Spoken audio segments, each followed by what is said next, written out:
Everyone, welcome back to लक्ष्य academy. आप सभी का स्वागत है हमारे इस प्लेटफॉर्म पे जहाँ पे हम प्रिपरेशन कर रहे हैं for the post of your assistant statistical officer, है ना। And today is our class number 4th and unit is your 3rd, है ना। 3rd यूनिट के साथ हम कंटिन्यू कर रहे हैं। We have already in the 3 classes we have completed your 2 units, है ना। उनमें कुछ फर्स्ट 2 यूनिट्स में आपका कुछ खासा है नहीं, प्योरली थ्योरी बेस्ड है, इसलिए हमने यूनिट 1 पे ओनली 1 क्लास ली थी, बट कॉन्सेप्ट सारे टच करने की कोशिश की थी। एंड यूनिट 2 जो है आपका, जिसमें था आपका कलेक्शन एंड प्रेजेंटेशन, है ना, तो हमने एक क्लास कलेक्शन पे, that is class number 2, and presentation पे क्लास नंबर 3 हमने लिया है ना, और सभी एस्पेक्ट्स को टच करने की कोशिश की है। कलेक्शन में आपका हमने क्या था कि what are the methods of collecting the datas, है ना, कौन कौन से सोर्सेज होते हैं, मेथड क्या होता है, किन किन मेथड से आप लेते हैं, किस मेथड की क्या लिमिटेशन है, क्या एडवांटेजेस है, तो ये सारा हमने उसमें किया हुआ है। देन प्रेजेंटेशन, कितने तरीके से प्रेजेंटेशन किया जाता है ना, तो आपका ग्राफिकल हो गया, है ना, डायग्राम्स हो गए, टेक्सचुअल फॉर्मेट में हो गए, टेबल के फॉर्मेट में हो गए, तो उस पर भी हमने क्वेश्चन आपके किए थे क्लास नंबर 3rd में। This is class number 4 and topic is central tendency. Unit 3 में आपको 2 चीजें पढ़नी है। First is your central tendency and other is measures of dispersion, है ना। प्रकीर्णन जो है उसको आपको करना है और केंद्रीय प्रवृत्ति को करना है। सेंट्रल टेंडेंसी, केंद्रीय प्रवृत्ति, और आपका measures of dispersion, that is your आपके प्रकीर्णन के क्या क्या प्रकार है, कौन कौन से मेथड्स है, उसको आपको कर लेना है। ये क्लासेस हमारी मंडे, वेडनेसडे एंड फ्राइडे, ये 3 ऑल्टरनेट डेज होती हैं at 9 PM, okay. And this is all. अगर किसी को भी अगर पेड बैचेस खरीदने हैं तो हेयर इज द डिटेल्स कि आपको लाइव एंड रिकॉर्डेड क्लासेस मिलेगी, कंप्लीट कवरेज है आपका सिलेबस का, पार्ट 1, 2 एंड 3 का। PDF नोट दोनों ही लैंग्वेजेस में रहेंगे आपकी एंड डाउनलोडेबल रहेंगे। This is the price. अगर किसी भी तरीके की कोई समस्या आती है आपको तो इस नंबर पे आप क्वेरी कर लेंगे, ओके। प्रैक्टिस के लिए अपार्ट फ्रॉम दिस, अगर और क्वेश्चंस अगर प्रैक्टिस वगैरह करना है, PYQs लगाना है, तो this is the app of लक्ष्य एकेडमी। इसके लिए आपका, इसको डाउनलोड करने के लिए भी शायद डिस्क्रिप्शन बॉक्स में आपके लिंक गिवन है, वहां से जाके आप इसको डाउनलोड कर देंगे, ठीक है। This is the detail about your paid batches. जिनको कंप्लीट कवरेज वगैरह चाहिए तो वो अपना यहाँ से अपना सिलेबस कंप्लीट कर सकते हैं, ठीक है। कमिंग टू द क्लासेस, जो हमारा पहला क्वेश्चन है, पहला क्वेश्चन रीड करता है कि विच of the following is not a major of central tendency. तो सेंट्रल टेंडेंसी यानी कि केंद्रीय प्रवृत्ति की अगर आप बात करें तो सेंट्रल टेंडेंसी हमको एक सिंगल वैल्यू देती है अबाउट द डाटा कलेक्टेड, है ना। अभी हमने इससे पहले वाले टॉपिक में पढ़ा, सबसे पहले यूनिट में आपने पढ़ा कि जो स्टैटिस्टिक्स है यानी कि जो आपका सांख्यिकी है, तो सांख्यिकी में हम 4 प्रमुख कार्य करते हैं, है ना। 4 major things are done, that is the collection of data, analysis of data, presentation of data and then the interpretation, है ना। आपने डाटा को संग्रहित किया, उसका विश्लेषण किया, विश्लेषण में पूरा कैलकुलेशन वाला पार्ट आता है आपका, वी हैव ऑलरेडी डिस्कस्ड, हमने क्लास में बात की है। देन आपका प्रेजेंटेशन, प्रस्तुतिकरण, है ना, कितने प्रकार से आप प्रस्तुतिकरण कर सकते हैं, प्रस्तुतिकरण का एडवांटेज क्या है, क्यों किया जाता है, मेथड्स क्या है ना, तो ये सारी चीजें हैं वहां पे। और फिर आखिरी है उसकी व्याख्या। तो हमने जो ये डाटा, जो स्टैटिस्टिक्स में जो डाटा कलेक्ट किया है, तो कलेक्टेड डाटा जो है हमारा, उसका हम एक केंद्र बिंदु निकालते हैं जो कि हमको उस पूरे समूह के बारे में बता पाए। अगर हम सेंट्रल टेंडेंसी की बात करें तो that is what, that is average, है ना। एवरेज का मतलब सेंट्रल टेंडेंसी समझ लीजिए। तो एक ऐसा केंद्रीय बिंदु, एक ऐसा केंद्रीय डाटा जो कि आपको पूरे समूह के बारे में जानकारी दे दे। जैसे हम बचपन से करते आ रहे हैं कि किसी क्लास की एवरेज हाइट निकालनी है तो सभी बच्चों का हाइट ले लीजिए और उसको नंबर ऑफ स्टूडेंट से डिवाइड कर दीजिए, that will give you a central tendency. एक वैल्यू दे देगा जिसके इर्द गिर्द सभी बच्चों की जो हाइट है वो रहेगी, है ना, उससे बहुत ज्यादा दूर नहीं रहेगी। तो वही आपसे पूछा है कि सेंट्रल टेंडेंसी जो है का कौन सा एक मेजर यहाँ पे नहीं है आपका, है ना। मीन, मीडियन, क्लास इंटरवल और मोड, है ना, वार्म अप क्वेश्चन है। तो क्लास इंटरवल जो है ये आपका फ्रीक्वेंसी डिस्ट्रीब्यूशन को दिखाता है, but mean, median and mode जो है ये आपके सेंट्रल टेंडेंसी के 3 तरीके हैं। सेंट्रल टेंडेंसी जो है आप 3 तरीकों से निकालते हैं, that is mean, median and mode, है ना। मीन आप 3 तरीकों से निकालते हैं। फर्दर क्लासिफिकेशन है आपका, एक निकालते हैं अर्थमेटिक मीन, एक निकालते हैं ज्योमेट्रिक मीन और एक हार्मोनिक मीन, ओके। तो यहाँ पे वर्ग अंतराल ये जो है ये आपका फ्रीक्वेंसी डिस्ट्रीब्यूशन को शो करता है, ना कि सेंट्रल टेंडेंसी को निकाल के देता है। Coming to the question number 2, कहते हैं कि which measure of central tendency is highly affected by the extreme values, या फिर एक्सट्रीम वैल्यूज को ही हम जो चरम मान है ना, यानी कि अगर हमने डाटा लिया 1, 4, 9, 6, 12, 13, 23 कर दीजिए इसको, तो यहाँ पे हम क्या देख रहे हैं कि जो डाटाज है हमारे पास है ना, ये जो नंबर्स है हमारे पास, इसमें एक्सट्रीम वैल्यू क्या है 1 और 23 है ना। This is the lowest value and this is the highest value. तो कह रहे हैं ऐसा कौन सा सेंट्रल टेंडेंसी का जो आपका माप है वो सबसे ज्यादा प्रभावित होता है आपके इन आउटलाइनर की वजह से, एक्सट्रीम वैल्यूज की वजह से। मोड, मीडियन, मीन या फिर नन ऑफ द अबव, या इनमें से कोई भी ऐसा नहीं है जो कि आपका एक्सट्रीम वैल्यू से प्रभावित होता हो। बहुलक, माध्यमिका, माध्य या फिर उपयुक्त में से कोई नहीं। क्या है हमारा मीन। मीन जो है ये आपका अफेक्ट होगा, it will get affected by your extreme values या आउटलाइनर, बट मोड और मीडियन जो है आपका बहुलक और माध्यमिका, ये these are not much affected by this extreme values है ना, या फिर नहीं होते, पोजिशनल है क्योंकि वो तो अफेक्ट नहीं होते। Coming to the question number 3, the sum of the deviations from the dash is always 0। Deviations क्या है, जैसे हमने कहा कि हमने 5 वैल्यूज ली, 1, 2, 3, 4, 5, इसका हमने आपका मीन निकाला 6, 10, 15, 15/5 यानी कि हमारा कितना आ गया 3, तो दिस इज आवर मीन। अब अगर हमको डेविएशन देखना है कि इस मीन से कितना डेविएटेड है हमारा एक्चुअल, ये हमारा एक्चुअल वैल्यूज है और ये हमारा मीन है, तो दोनों में अंतर कितने का है, डेविएशन कितने का है? इसको हम डेविएशन कहते हैं कि इससे कितना भिन्न है एक्चुअल वैल्यू, ये 3 और ये 1, तो इन दोनों में डेविएशन कितने का है, 2 का है ना। तो हमसे कहते हैं कि बताओ सम ऑफ डेविएशन किससे, जो सम ऑफ डेविएशन है वो आपका 0 आता है, मीडियन से, मोड से या फिर मीन से या फिर ज्योमेट्रिक मीन से, है ना।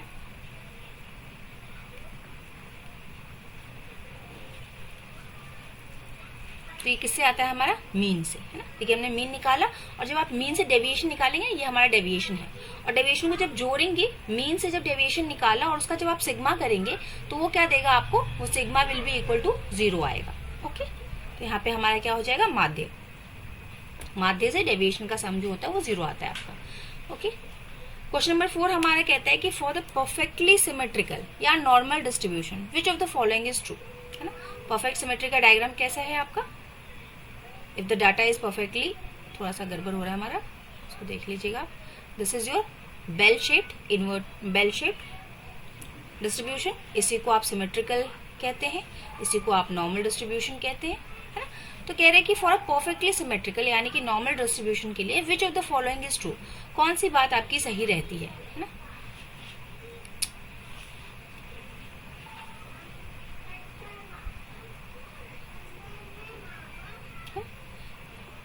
Mean is greater than median is greater than mode, mean is equal to median is equal to mode, mean is less than median is less than mode, या फिर median is always at the largest, कौन सी बात आपकी सही है। Normal distribution में जो आपका मीन, मीडियन, मोड जो है वो ये एक पॉइंट पे आता है ना, mean is equal to median is equal to mode. Okay, ये आपका नॉर्मल डिस्ट्रीब्यूशन का बताता है कि उसकी जो सेंट्रल वैल्यू है, जो वहां पे जो मीन होगा वो क्या है आपका, जितना ही मीन आएगा उतना ही मीडियन आएगा उतना ही मोड आएगा, है ना। शब्द याद रखना है हमको, परफेक्टली सिमेट्रिकल और नॉर्मल डिस्ट्रीब्यूशन के लिए, है ना। ओके, माध्य का और बहुलक के बराबर होता है आपका। Next, weighted mean. अच्छा, जब हमने मीन की बात की ना, तो मीन के जो हमारे जो क्लासिफिकेशंस हैं उसी में हमारा मीन जो है आपका अर्थमेटिक मीन। हमने कहा कि मीन कितने प्रकार का है, एक अर्थमेटिक है, एक ज्योमेट्रिक है और एक हार्मोनिक है। तो जो आपका अर्थमेटिक मीन है ये भी फिर 2 तरीके में डिवाइड होता है, that is your simple mean and एक आता है आपका वेटेड मीन, है ना। सिंपल मीन क्या है, जब हमारे पास फैक्टर एक ही हो, है ना, एक ही फैक्टर है तो हम क्या करते हैं, आपका सिंपल मीन लगाते हैं। और जब हमको प्रेफरेंस चाहिए होता है ना, हमारे पास फैक्टर्स अलग हैं और हमको उसमें प्रेफरेंस चाहिए, जैसे हमने कहा कि अगर हमको मीन निकालना है गेहूं के प्राइसेस का और चावल के प्राइसेस का, है ना, तो उसमें 2 फैक्टर्स है हमारे पास। तो अब जब हमको 2 या 3 फैक्टर्स में से जब चूज करना होता है तो उसमें क्या है, हम वेटेड को लगा देते हैं, है ना। और उसमें से भी कौन सा ज़्यादा इंपॉर्टेंट है उसको ज़्यादा वेटेज, और जो कम इंपॉर्टेंट है उसको कम वेटेज देते हैं ना। जैसे कि CPI वगैरह आपका निकलता है, CPI, WPI, है ना, तो उसमें हम वेटेज देते हैं। ये सब आगे की बातें हैं, आगे डिस्कस करेंगे जब आएगा। तो हमसे कह रहे थे weighted mean is preferred when, कब हमको ये वेटेड मीन को हम प्रेफरेंस देते हैं, जब all the items are equally important, सभी इंपॉर्टेंट है, हमको कोई प्रेफरेंस की बात नहीं करनी है। फ्रीक्वेंसीज आर अनइक्वल, जब फ्रीक्वेंसी अनइक्वल है, जब डाटाज आर क्वालिटेटिव, है ना, एक होता है गुणात्मक, एक होता है मात्रात्मक, तो ये गुणात्मक की बात कर रहे हैं। कह रहा है कि वेटेड मीन तब हमारा यूज होगा जब डाटा हमारा क्या है, आपका गुणात्मक है, या फिर एक्सट्रीम वैल्यूज एग्जिट, या फिर जब आपके एक्सट्रीम वैल्यू एग्जिस्ट करते हैं, तब विद्यमान होते हैं, तब कब प्राथमिकता देते हैं आप, वेटेड मीन वाला तरीका आप कब अपनाएंगे।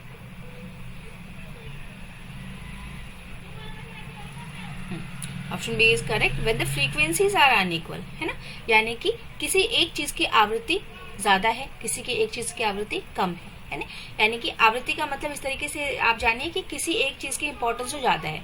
जैसे मान लीजिए कि हमने दो चीजें ली, है ना, एक लिया हमने आपका मान लीजिए चाय ले लिया, है ना, और एक ले लिया हमने आपका चावल, है ना, चाय और चावल दो चीजें ले ली हमने, तो दोनों में से कौन सी चीज है जो हर हाउस होल्ड में यूज होती होगी, जो हर हाउस होल्ड में यूज हो रही है उसकी फ्रीक्वेंसी ज्यादा होगी परचेज होने की, है ना। हम एक एग्जाम्पल समझने की कोशिश करें, और जो चाय है, तो चाय कुछ लोग कॉफी भी प्रेफर करते हैं, कुछ लोग कैफीन लेते ही नहीं है, तो चावल आपको हर घर में मिल सकता है, इसकी फ्रीक्वेंसी ज्यादा रहेगी, बट चाय जो है उसकी फ्रीक्वेंसी थोड़ी कम रहेगी, है ना। तो हमारे पास दो फैक्टर हो गए, एक राइस और एक आपका टी, है ना, और दोनों की फ्रीक्वेंसीज अलग अलग हैं, तो उस केस में हम क्या करते हैं, वेटेड मीन का यूज करेंगे, इसको ज्यादा वेटेज मिलेगा, इसको कम वेटेज मिलेगा। ओके, नेक्स्ट आएंगी, हमसे कहता है क्वेश्चन नंबर 6 कि which measure of central tendency is most appropriate for the categorical और qualitative data, for example preferred shoe size और फेवरेट कलर, है ना। अगर इस तरीके की हमारे पास स्थिति हो, है ना, कि हमको यहाँ पे कैटेगरीज दी हो, और वो कैटेगरीज या तो कैटेगरीज दी हो, डिवाइड करके दिया हो, या तो फिर हमको क्या है, गुणात्मक चीजें दी हो, जैसे कि कलर के बेसिस पे गुण है, मात्रा नहीं है ना, जेंडर के बेसिस पे ये भी क्या है, एक गुण है, मात्रा नहीं है आपकी। तो ऐसा जो हमारे पास डाटा होता है, तो उस केसेस में हम कौन सा सेंट्रल टेंडेंसी आपका यूज करेंगे, मीन, मोड, मीडियन या स्टैंडर्ड डेविएशन, क्या यूज करेंगे आप।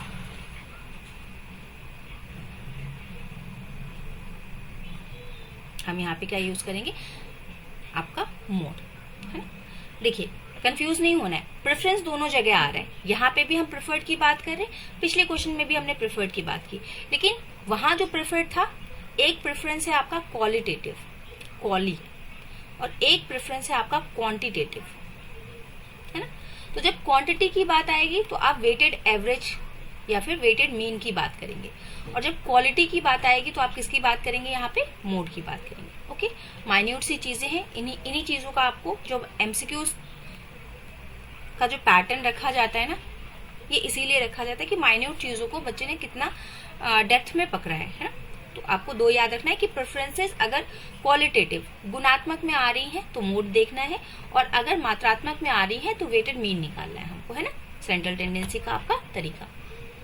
Coming to the question number 7, question number 7 कहता है कि if the mode of a distribution is 10, mode हमारा कितना है, हमको गिवन 10 दिया हुआ है, and the mean is given as 4, हमको मीडियन निकालना है, ठीक है। व्हाट इज द मीडियन, हम फॉर्मूला आपको बता देते हैं, है ना, बाद बाकी आप इसको सॉल्व कर लेंगे, है ना। ये क्या है आपका 3 मीडियन, फॉर्मूला क्या होता है, 3 मीडियन माइनस अगर 2 टाइम्स ऑफ मोड अगर आप कर देंगे, सॉरी 2 टाइम्स ऑफ मीन अगर आप कर देंगे तो आपको क्या मिलेगा, यहाँ पे मोड मिल जाएगा आपका, ठीक है। दिस इज द फॉर्मूला कि mode is equal to what, 3 times of median minus 2 times of mean. Okay, निकालेंगे, देखिए आंसर कितना आता है, 3, मीडियन कितना हमको दिया हुआ है, अच्छा median is not given, x मान लीजिए, 2, मीन कितना दिया हुआ है हमको, मीन इज 4, और मोड कितना है हमारा, मोड इज 10, है ना। तो इसको हम इधर लेके आ जाते हैं, 10 माइनस 10 प्लस 8, ये माइनस इधर प्लस आ जाएगा, और 3x, this is 18 3x, x is equal to 18/3, ये हमको कितना मिल जाएगा 6। तो अगर हमारा मोड अगर हमारा 10 है, मीन हमारा 4 है, तो मीडियन कितना आएगा हमारा 6, है ना। चलिए next, coming to the question 8, कहते हैं कि which average is impossible to compute if the item is 0। कौन सी चीज इसमें से हम नहीं निकाल पाएंगे अगर हमारे पास जो डाटा संग्रहित किया है उसमें से अगर हमारा एक डाटा 0 होता है। जैसे मान लीजिए हमारे पास डाटा है 1, 4, 9, 6, 2, 3, 17, है ना, और एक है हमारा 0। तो कह रहा है आप इसमें से कौन सी चीज नहीं निकाल पाएंगे ऐसी कंडीशन में। क्या आप इसका अर्थमेटिक मीन नहीं निकाल पाएंगे, क्या आप इसका मीडियन नहीं निकाल पाएंगे, क्या आप इसका ज्योमेट्रिक मीन नहीं निकाल पाएंगे, या फिर मोड नहीं निकाल पाएंगे। आप क्या नहीं निकाल पाएंगे? हम यहाँ पे ज्योमेट्रिक मीन नहीं निकाल पाएंगे, बाकी हम सब कुछ निकाल सकते हैं यहाँ पे, है ना। अर्थमेटिक मीन हमारा निकालने का तरीका क्या है हमारा, देखिए अर्थमेटिक मीन का तरीका क्या है हमारा। एक तो सबसे सिंपल वाला तरीका है कि जब हमारे पास यहाँ पे हमारे पास जो डाटा होता है वो कितने टाइप्स में होता है। एक होता है डिस्क्रीट सीरीज होती है हमारे पास, एक होती है हमारे पास कंटिन्यूअस सीरीज, है ना। Discrete and continuous series. Discrete series में हमारे पास सिर्फ एक एक्स सीरीज दी होती है ना, और कंटिन्यूअस में हमारे पास फ्रीक्वेंसीज भी रहेंगी और आपका एक्स भी रहेगा और वाई कॉलम भी रहेगा, है ना। तो हम मीन निकाल सकते हैं, आपका मीडियन निकाल सकते हैं। मीडियन में क्या है हमारे पास, इसमें sum of the observations divided by frequency हम कर देते हैं अर्थमेटिक मीन वाले में। मीडियन में हम क्या करते हैं, या तो असेंडिंग ऑर्डर में या डिसेंडिंग ऑर्डर में हम नंबर्स को, इंक्रीजिंग ऑर्डर में ही जनरली रखते हैं। इंक्रीजिंग ऑर्डर में हम नंबर्स को रख देंगे, अरेंज करेंगे पहले, और फिर हम उसके बाद क्या करेंगे, ऑड और इवन वाला कॉन्सेप्ट लगा करके हम वहां से, अगर हमारे पास डाटा ऑड है तो हम क्या करते हैं n/2 + 1 करते हैं, और जो टर्म है हमारा ये वाला जो टर्म आएगा, है ना। मान लीजिए कि हमारे पास डाटा जो है वो कितने हैं, ऑड है, मान लीजिए 5 है,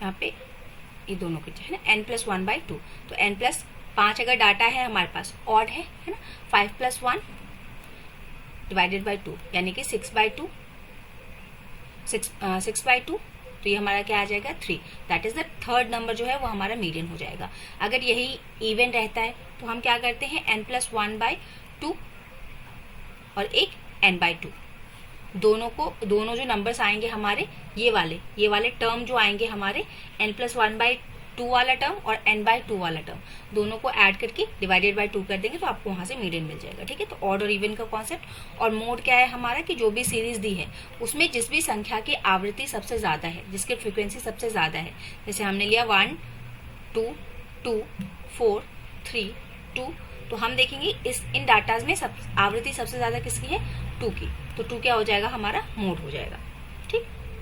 चलिए ये सिंपल वाला है। डिस्क्रीट और कंटिन्यूअस का हमने यहाँ पे अभी कॉन्सेप्ट नहीं दिया, उसमें थोड़ा सा फॉर्मूला लगाना है, क्यूमुलेटिव फ्रीक्वेंसीज वगैरह, उसके क्वेश्चंस हमने क्लास में कर रखे। अगर आप बोलेंगे तो फिर यहाँ पे भी कुछ क्वेश्चंस उसके कर लेंगे हम, है ना।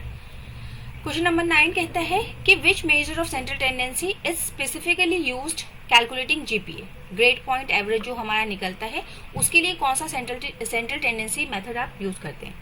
मीन वाला, median, mode, geometric mean, weighted average mean, कौन सा आप यूज करते हैं। ये एवरेज पॉइंट निकालते हैं ना हम, 10 में से कितना सीजीपीए आया है, तो वो कौन सा वाला हम मीन यूज करके निकालते हैं। तो वहां पे भी एक मीन देता है जी। ये क्या है हमारा, वेटेड अर्थमेटिक मीन।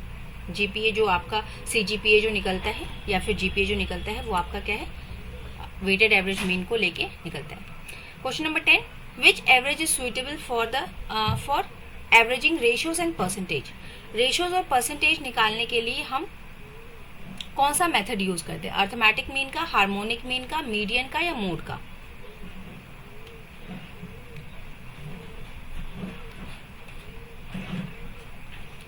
कौन सा यूज करेंगे, जब परसेंटेज और रेशियोज हमको बताने होते हैं तो हम हार्मोनिक का यूज करते हैं ना।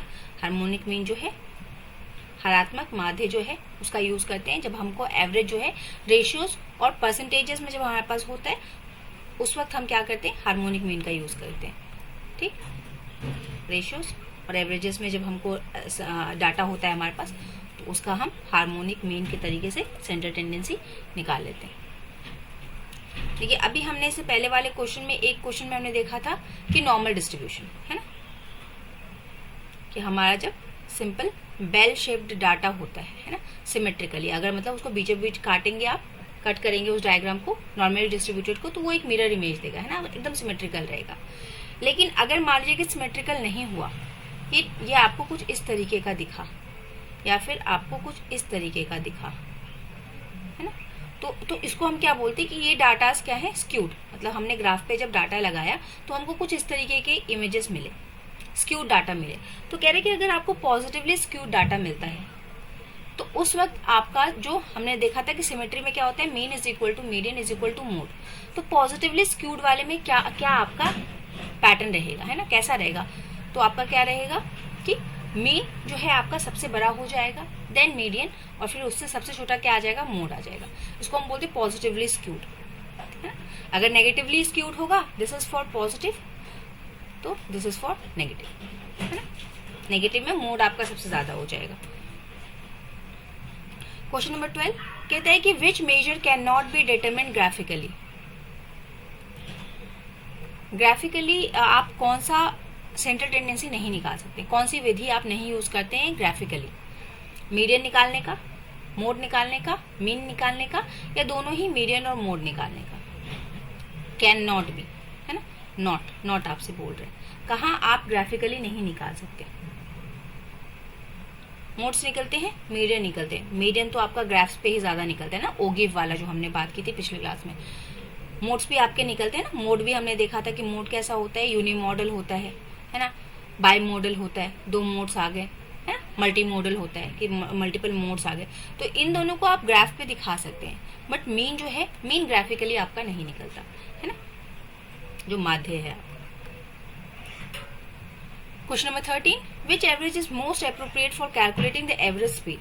अगर आपको किसी भी वाहन का एवरेज स्पीड निकालना है तो आप कौन सा तरीका लगाएंगे, कौन सा बेस्ट आपको आंसर देगा, है ना, अर्थमेटिक, हार्मोनिक, या फिर आपका मीडियन। अभी एक क्वेश्चन ऐसा हमने किया भी है ना, एकदम सही, हार्मोनिक। अभी हमने कहा था ना कि हार्मोनिक मीन हम कब निकालते हैं, जो हमको जो डाटा है वो रेशियोज में या फिर आपका परसेंटेजेस में गिवन हो, तब हम आपका क्या यूज कर लेते हैं, हार्मोनिक मीन को यूज कर लेते हैं। ओके, हरात्मक माध्य जो है आपका इस केस में यूज होता है, जहां पे भी आपका रेशियोज और परसेंटेजेस आ जाए ना, परसेंटेजेस में दिया हो डाटा, रेशियोज में दिया हो डाटा, उस वक्त आप हार्मोनिक मीन लगाएंगे, है ना, वो आपको बेस्ट और एक्यूरेट रिजल्ट देगा। Second last question for the day, which measure is least affected by sampling fluctuations. जब आपके पास सैम्पलिंग फ्लक्चुएशंस हो, है ना, उस तरीके में कौन सा आपका बेस्ट रिजल्ट देगा, है ना, लीस्ट अफेक्टेड। लीस्ट अफेक्टेड मतलब अगर सैम्पलिंग फ्लक्चुएशन है भी, है ना, मतलब सैम्पलिंग जो है हमारी वो बदल रही है बार बार, सैंपल्स हमारे पास अलग अलग है ना, फ्लक्चुएशन का मतलब कि हर सैंपल में हमारे पास क्या है, वेरिएशन है। तो अगर ऐसा हमने सैंपल बनाया है जिसमें हर में वेरिएशन है, तो कौन सा तरीका लगाएंगे तो हमको आंसर जो है वो एक्यूरेट मिलेगा, है ना, प्रभावित कम होगा फ्लक्चुएशन की वजह से, है ना। जैसे होता है ना कि अगर वोल्टेज अप एंड डाउन हो रहा है तो आपका जो इलेक्ट्रॉनिक डिवाइस है वो अफेक्ट होगा, है ना, बट कौन सा ऐसा आपका है जिसमें कि आपका लीस्ट अफेक्टेड होगा, कौन सा मेथड लगाएंगे, जैसे स्टेबलाइजर लगा दिया तो it will be not affected या लीस्ट इफेक्टेड। तो वैसे आपको बताना है कि कौन सा सैम्पलिंग फ्लक्चुएशंस के लिए लीस्ट इफेक्टेड है, मीन, मीडियन, मोड या फिर क्वार्टाइल। तो ये क्या है हमारा क्वार्टाइल। अभी देखिए क्वार्टाइल क्या है, जब हमने क्या देखा, एक हमारे पास प्राइमरी सेंट्रल टेंडेंसीज हैं, प्राइमरी सीटी के तरीके हैं। कौन सा हमने देखा, मीन जो 3 तरीके का है, फिर हमने देखा मीडियन, और फिर हमने देखा मोड। ठीक, एक सेकेंडरी भी है हमारे पास, है ना। सेकेंडरी में जो मीडियन है ये आपका क्या करता है, पूरे डाटा को 2 इक्वल पार्ट्स में, 2 इक्वल पार्ट्स में डिवाइड कर देता है। वहीं पे 3 और आपके पास आते हैं, जिसका नाम है एक क्वार्टाइल, जिसको हम चतुर्थक कहते हैं, देन योर डेकाइल, और एक आता है परसेंटाइल, है ना। क्वार्टाइल में जितना भी डाटा है, मीडियन में 2 भाग में बांटा, क्वार्टाइल में हम 4 भाग में बांटते हैं, डेकाइल में 10 पार्ट्स में और परसेंटाइल में 100 पॉइंट्स में, है ना। देखिए ना परसेंटाइल आता है बच्चों का, तो अगर मान लीजिए आपका 98 परसेंटाइल आया तो इसका मतलब क्या है कि 2% जो है आपका 2% बच्चे आपसे आगे हैं, और फिर आपका 98 परसेंटाइल आने का मतलब कि 2% जो आपको कमी दिख रही है, मतलब वो 2% बच्चे आपसे आगे हैं। Last question, which measure is suitable for your qualitative data. बताएंगे यहाँ से क्वालिटेटिव डाटा के लिए आप कौन सा मेथड यूज करेंगे। अभी हमने किया है एक क्वालिटेटिव, गुणात्मक और मात्रात्मक, है ना। हमने कहा था ना कि जब आपके पास डाटा मात्रात्मक होता है, गुणात्मक होता है, तो क्या आप यूज करते हैं, मीन को, मीडियन को, मोड को या हार्मोनिक मीन को। हम यहाँ किसको यूज करेंगे, मोड को। एकदम सही, जो लोग मोड दे रहे हैं, हमने आपसे कहा क्वालिटेटिव प्रेफरेंसेस अगर हो, क्वालिटेटिव टर्म अगर हो, तो आप क्या यूज करेंगे, मोड। और क्वांटिटेटिव प्रेफरेंसेस की अगर बात आ जाए तो आप क्या यूज करेंगे, वेटेड एवरेज मीन, है ना। चलिए, तो these are the 15 questions of your central tendency, है ना। और नेक्स्ट क्लास जो होगी आपकी वो मेजर्स ऑफ डिस्पर्शन पे होगी, है ना। कुछ और क्वेश्चंस अगर आप बोलेंगे तो इसके और हम क्वेश्चंस कर लेंगे और प्रैक्टिस कर लेंगे, थोड़ा टफ वन, है ना। आपको इस जो पार्ट हमने यहाँ कवर नहीं किया, दैट इज योर जो आपके क्यूमुलेटिव फ्रीक्वेंसी या फ्रीक्वेंसी निकालने वाले जो फॉर्मूलाज वाले थे ना, वो हमने नहीं किया है, तो आप फॉर्मूलाज एक बार देख लेंगे, है ना। जैसे कि आपका डिस्क्रीट मेथड से जो निकलता है उसका फॉर्मूला क्या है, एज्यूम्ड मीन मेथड क्या है ना, आपका फिर स्टेप डेविएशन मेथड का फॉर्मूला क्या है। तो ये सारी चीजें आप एज अ होमवर्क कर लेंगे, है ना। सेंट्रल टेंडेंसी को आप जाके पूरा पढ़ेंगे। हमने यहाँ पे इसका जो थ्योरेटिकल पार्ट है उसको कवर करने की कोशिश की है ना। और उसमें भी बहुत कॉन्सेप्ट अभी रहते हैं। हम ये नहीं कह रहे कि आपका इन 15 क्वेश्चन से आपका पूरा चैप्टर प्रिपेयर्ड हो गया, है ना। आप इन चैप्टर्स को एक बार देखेंगे और मतलब इसमें और क्या चीजें हमने जो कवर नहीं की है, आपका वो मेजर न्यूमेरिकल पोर्शन जो है, जो लेंदी क्वेश्चन है, उसको आपको एक बार देखना जरूर है कि मेथड क्या है उसका, है ना, फॉर्मूला क्या है, डिस्क्रीट क्या होता है, कंटिन्यूअस क्या होता है, उसको आप एक बार जाके देखेंगे। ओके, और स्टिल अगर कोई डाउट रहता है तो आप कमेंट कर देंगे। ओके, और नेक्स्ट टॉपिक जो हम करेंगे वो मेजर्स ऑफ डिस्पर्शन करेंगे, तो उसको एक बार आप पढ़ लीजिएगा, है ना। ठीक है, तो वहां से हम नेक्स्ट क्वेश्चंस करेंगे। Okay, thank you everyone, have a nice and wonderful day, keep studying, keep revising.